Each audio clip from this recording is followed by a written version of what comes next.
মুসাব্বির অসুস্থ তো বেড়ে গেছে গা, চলো হুজুরের কাছে গিয়ে বলি।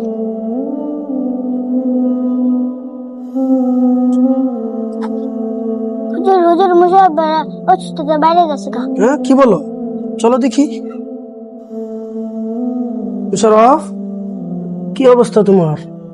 এই সর্বনাশ, জোরে দিঘা পড়ে যাচ্ছে। বাবা, তোমার অসুস্থতা বাইরে গেছে গা, তুমি বাড়িতে চলে যাও। হুজুর আমি বাড়িতে কিভাবে যাব? বাড়িতে আমার কেউ নাই, আমার আব্বু দুনিয়াতে নাই, আমার আম্মু। ওইসে বাবা, বলতে হবে না, আর বলতে হবে না, বুঝতে পারছি। কোনো সমস্যা নাই, তোমার বাড়িতে যেতে হবে না। তোমার সেবা করার দায়িত্ব আমার। তুমি একটু অপেক্ষা করো, আমি তোমার জন্য খাবার এবং ওষুধ নিয়ে আসছি। উঠো বাবা, একটু কষ্ট করে উঠো, খাও। জোর করে খাইতে হইব, অসুস্থ হইলে জোর করে খেতে হয়, ক্ষুধা না থাকলেও খেতে হয়।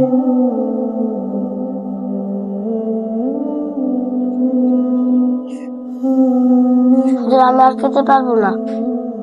প্রিয় বন্ধুরা, যে বয়সে শিশুরা অসুস্থ হলে মা বাবার সেবা শুশ্রূষা পেয়ে থাকে, সে বয়সে যখন তারা কোনো এতিমখানা বা মাদ্রাসায় অবস্থান করে, তখন তারা মা বাবার সেবা শুশ্রূষা থেকে বঞ্চিত হয়ে থাকে।